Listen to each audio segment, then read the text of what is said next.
Welcome to Campus Connection. Nggak kerasa ya teman-teman, kita sudah memasuki bulan ke-6 di tahun 2023. Coba yuk cek lagi setiap resolusi yang sudah kita buat di tahun ini. Apakah ada goals yang sudah tercapai atau belum? Semangat terus ya buat jalaninnya. Sekarang ada beberapa informasi yang mau gue sampaikan. Yang pertama, bagi kalian yang ada di Bandung, gak bosen-bosennya gue ajak kalian ke ibadah Kampus Connection secara onsite di Jalan Pasir Koja nomor 58 jam 11.30. Jadi yuk jangan lupa untuk join. Pengumuman kedua dan yang terakhir, bagi kalian yang mau memberi persembahan, kalian bisa transfer ke nomor rekening atau scan QR code yang ada di layar. Saat memberi,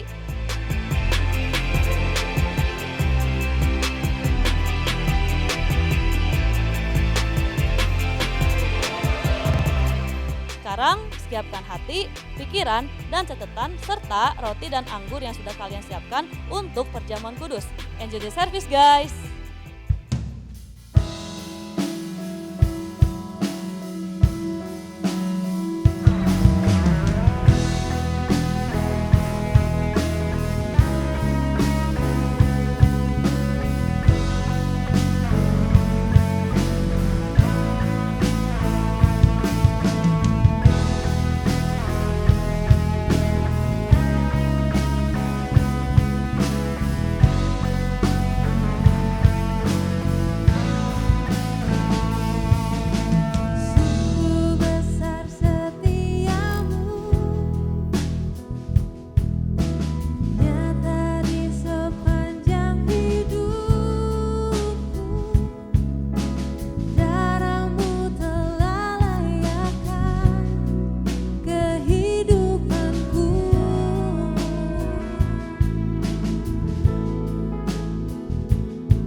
Lukiskan indahnya Kau Tuhan, bagimu segala pujian dan kemuliaan.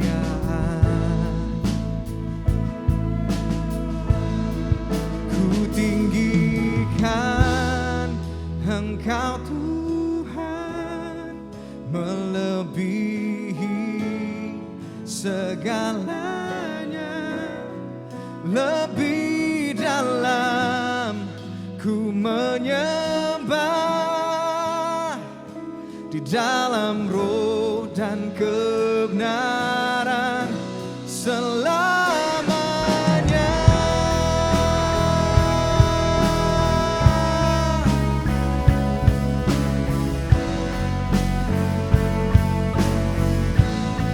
Kami katakan sungguh besar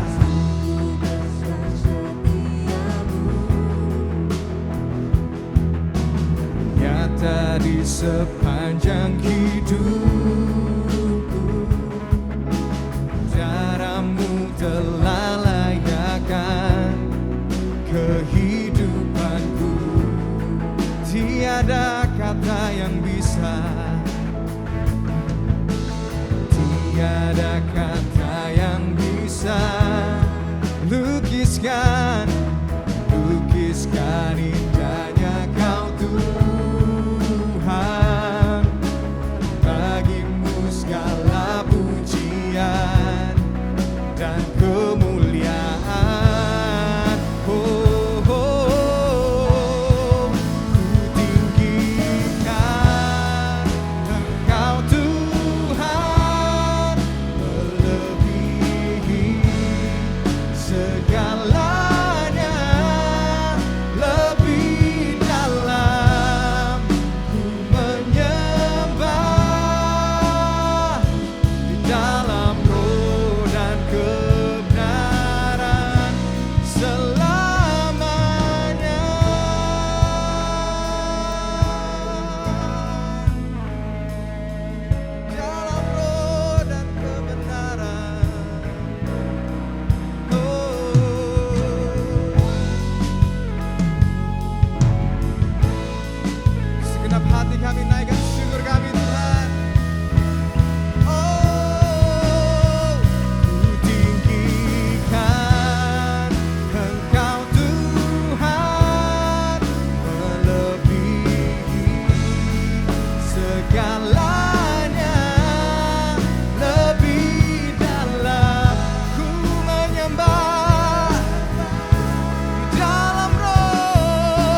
mengambil perjamuan kudus untuk memperingati pengorbanan Tuhan Yesus di kayu salib untuk menebus dosa kita.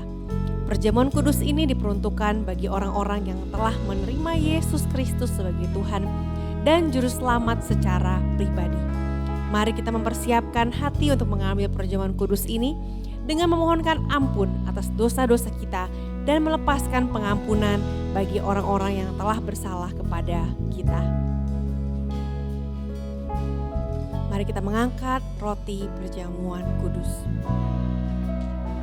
Sebab apa yang telah kuteruskan kepadamu telah aku terima dari Tuhan, yaitu bahwa Tuhan Yesus pada malam waktu ia diserahkan mengambil roti, dan sesudah itu ia mengucap syukur, ia memecah-mecahkannya dan berkata, "Inilah tubuhku yang diserahkan bagi kamu, lakukanlah ini sebagai peringatan akan aku." Mari kita makan roti ini dengan penuh ucapan syukur di dalam nama Tuhan Yesus.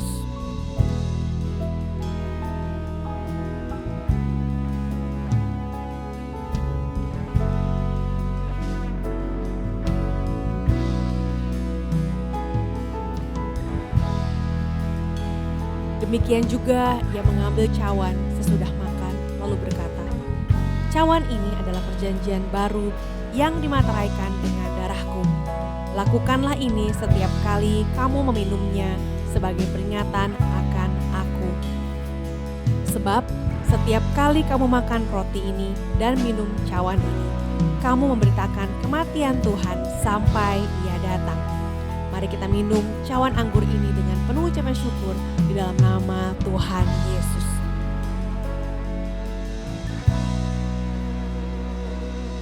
Terima kasih Tuhan atas kebaikan yang Kau berikan buat setiap kami, atas pengorbanan yang Kau berikan buat kami. Hari ini Tuhan kami menaikkan syukur kami dan kami mau belajar untuk menjalankan hidup kami dengan penuh ucapan syukur dan memanfaatkan semua hal yang Tuhan berikan buat kami dan membawakan kembali kemuliaan bagi nama Tuhan. Pengorbananmu adalah hal yang terbaik yang bisa kami peroleh karena kami memperoleh kehidupan dalam salib-Mu. Terima kasih Tuhan, kami mengucap syukur dalam nama Tuhan Yesus kami berdoa. Mari sama-sama kita naikkan penyembahan kepada Tuhan. Tinggikan Engkau Tuhan melebihi segalanya, lebih dalam ku menyembah di dalam roh ku tinggikan Engkau Tuhan melebihi segala-galanya, ku menyembah dalam roh dan kebenaran selamanya.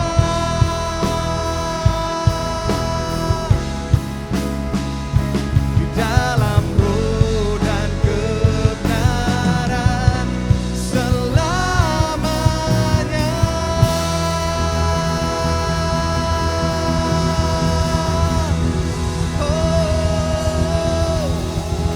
Selamanya, selamanya.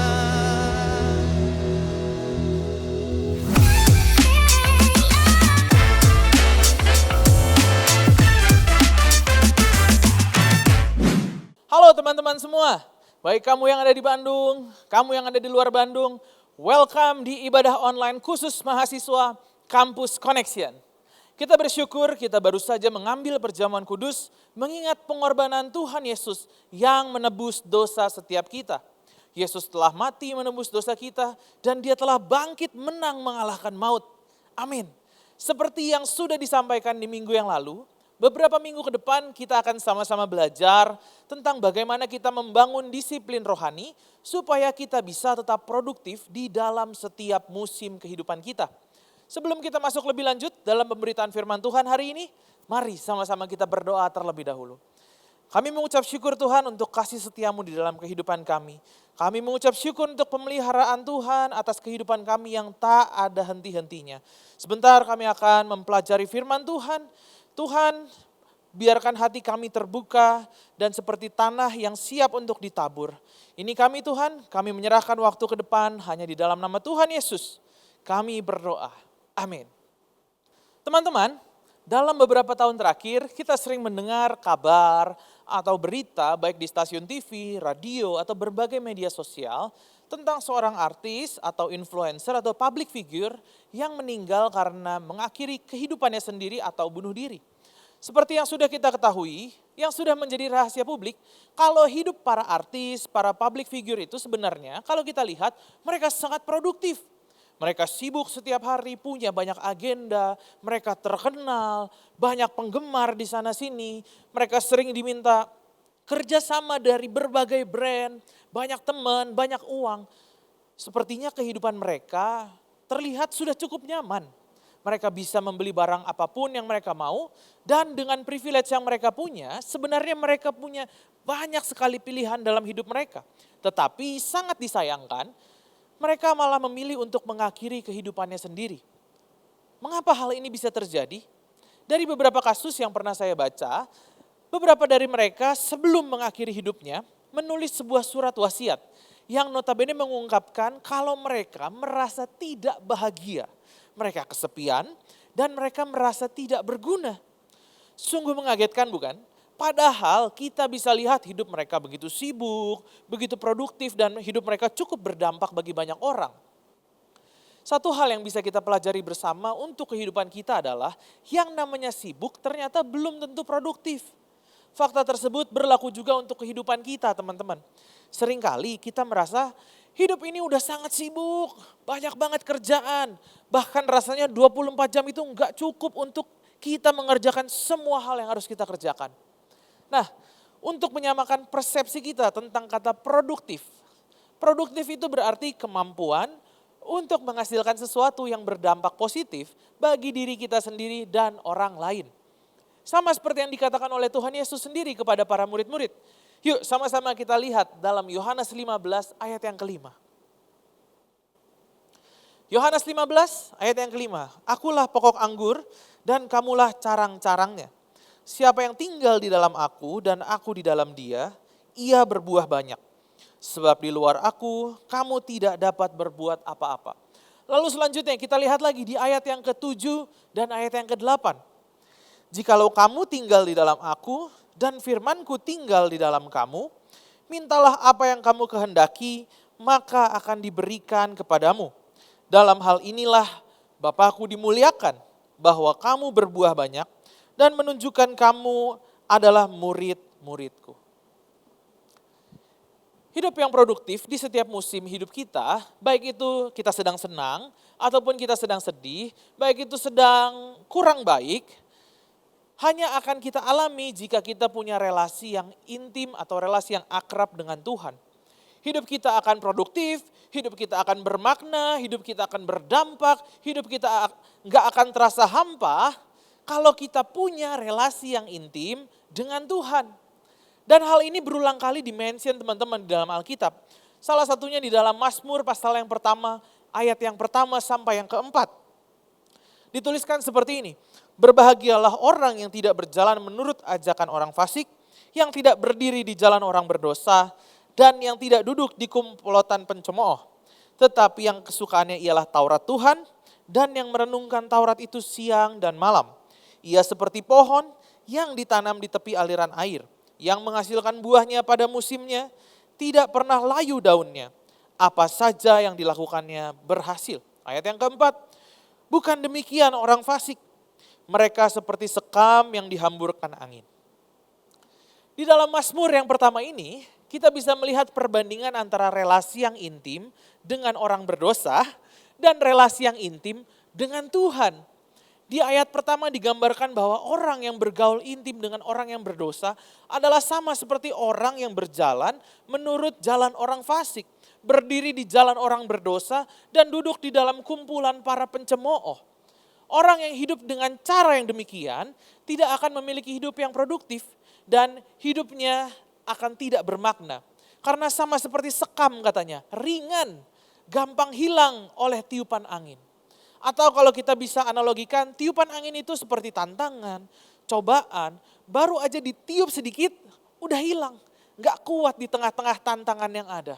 Sedangkan teman-teman, di ayat yang ketiga, orang yang intim dengan Tuhan digambarkan seperti pohon yang ditanam di tepi aliran air.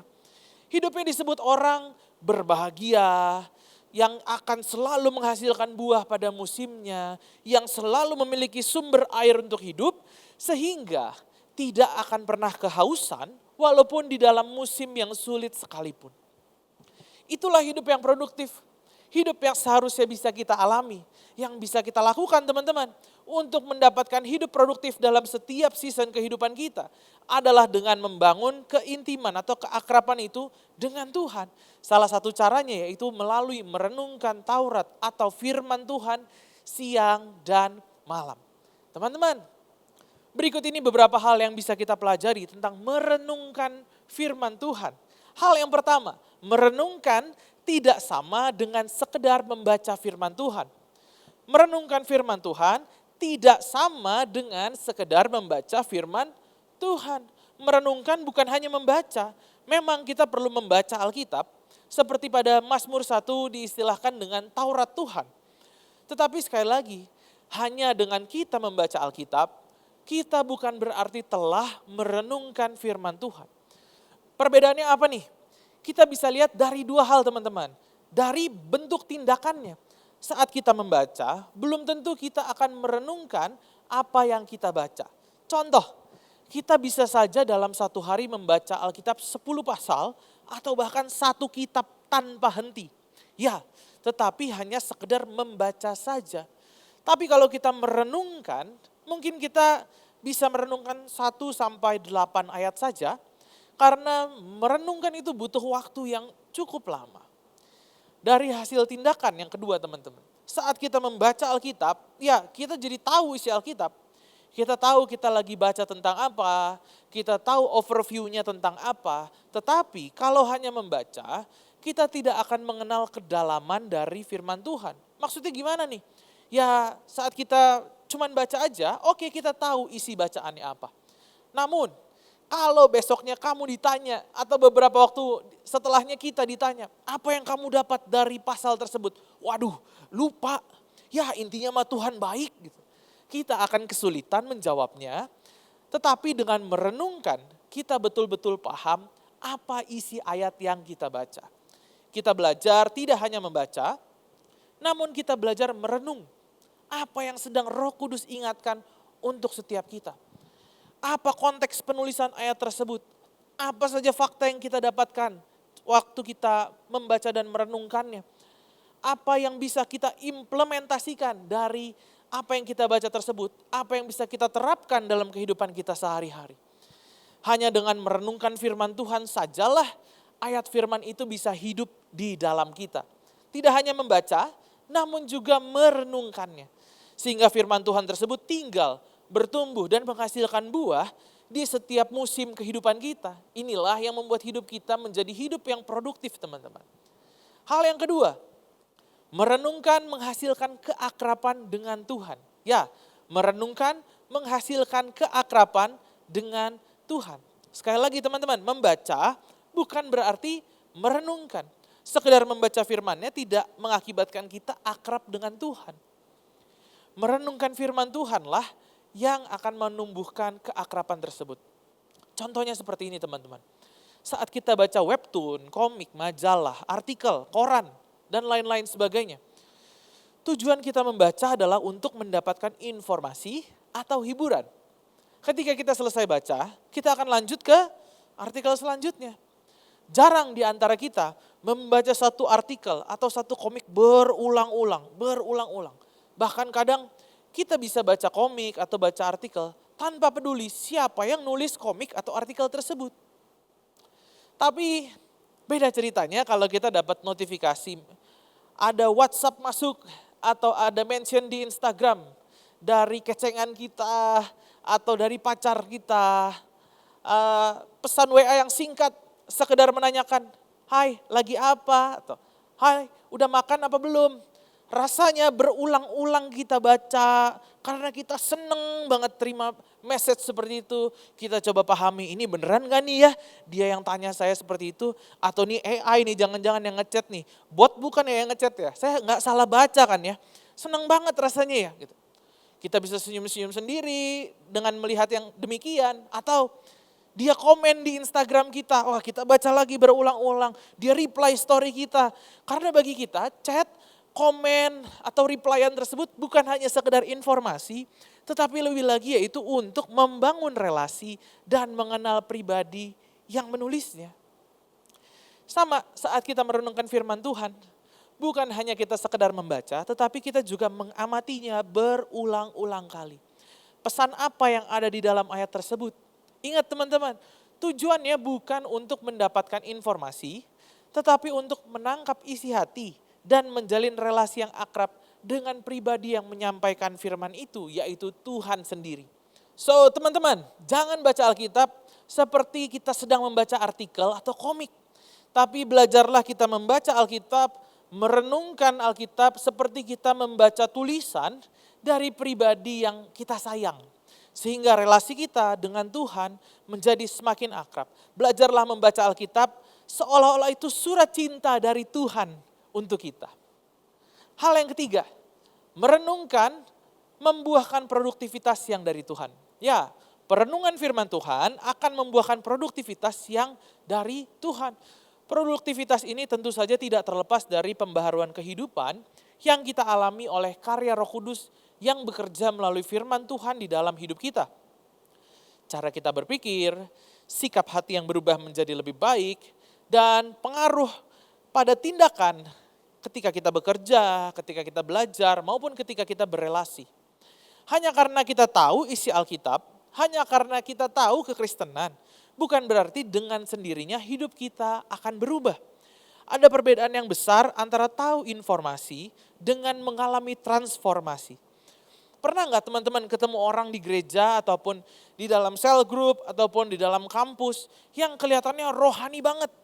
Kelihatan sering ke gereja, posting tentang firman Tuhan, tapi kelakuannya berbeda 180 derajat. Orang tersebut cenderung kasar, omongan gak dijaga, gampang meremehkan orang lain. Intinya tindakan yang bersangkutan tidak mencerminkan kasih Kristus. Sederhananya seperti ini, orang tersebut hanya sekedar tahu firman Tuhan, namun tidak mengalami perubahan atau transformasi dalam hidupnya. Tahu kebenaran, harus dilanjutkan dengan menghidupi kebenaran tersebut. Disinilah pentingnya peranan dari merenungkan firman Tuhan. Pembaharuan seperti itu yang disebut di dalam Mazmur pasal yang pertama ayat 3. Yaitu bahwa orang yang merenungkan firman Tuhan siang dan malam, seperti apa teman-teman? Pohon yang ditanam di tepi aliran air. Yang menghasilkan buahnya pada musimnya dan tidak pernah layu daunnya.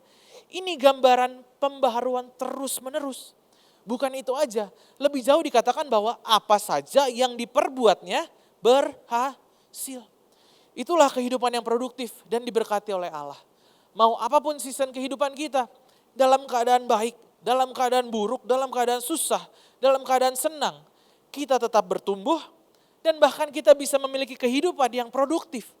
Maka dari itu, langkah praktis teman-teman yang bisa kita lakukan dalam merenungkan firman Tuhan adalah yang pertama, membaca atau leksio. Mulai dari membaca Alkitab 1-8 ayat secara perlahan.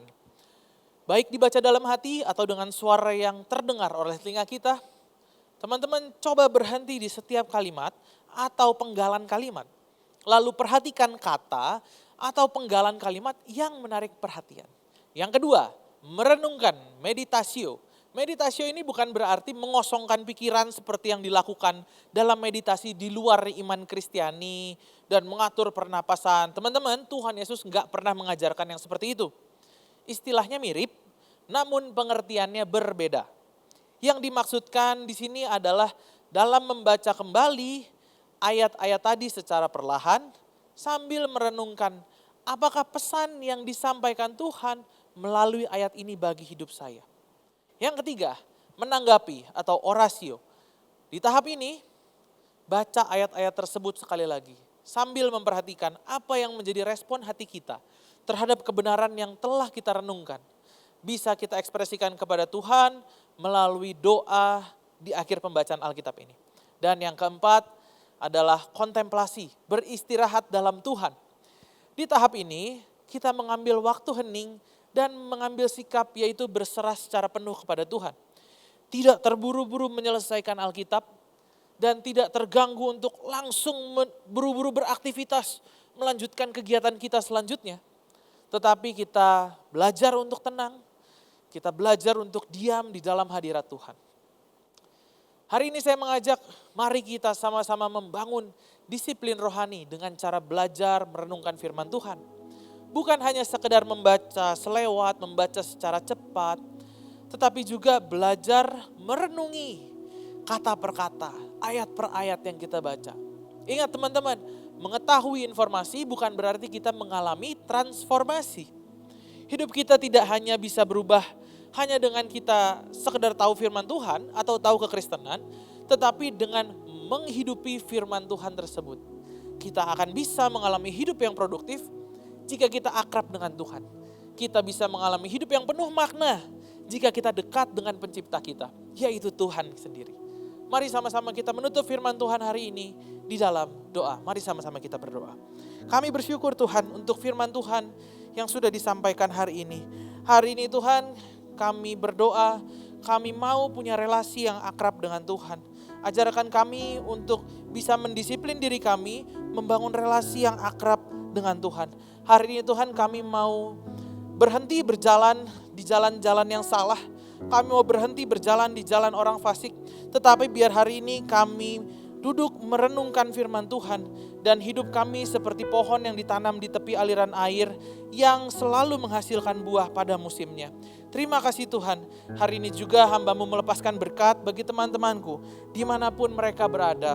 Biar ada nilai-nilai yang terbaik di dalam perkuliahan mereka dan ada dampak yang positif yang dibawa di tengah-tengah perkuliahan-Mu. Ada kesehatan yang Tuhan limpahkan di dalam kehidupan-Mu. Segala sakit penyakit, segala virus, segala gangguan menyingkir dari kehidupan-Mu. Dan juga ada hikmat Allah yang dilimpahkan di dalam kehidupan-Mu yang memampukan Engkau untuk mengambil keputusan di dalam segala musim kehidupan-Mu. Terimalah sukacita, damai sejahtera daripada Allah yang senantiasa ada di dalam kehidupan-Mu sampai selama-lamanya. Hanya di dalam nama Tuhan Yesus kami berdoa dan mengucap syukur. Amin. Bagi teman-teman yang memiliki beban doa ataupun memerlukan konseling lebih lanjut, teman-teman bisa scan QR code dan menghubungi nomor hotline yang ada. Karena ada para konselor, ada para pendoa yang siap untuk membantu teman-teman sekalian. Tuhan Yesus memberkati.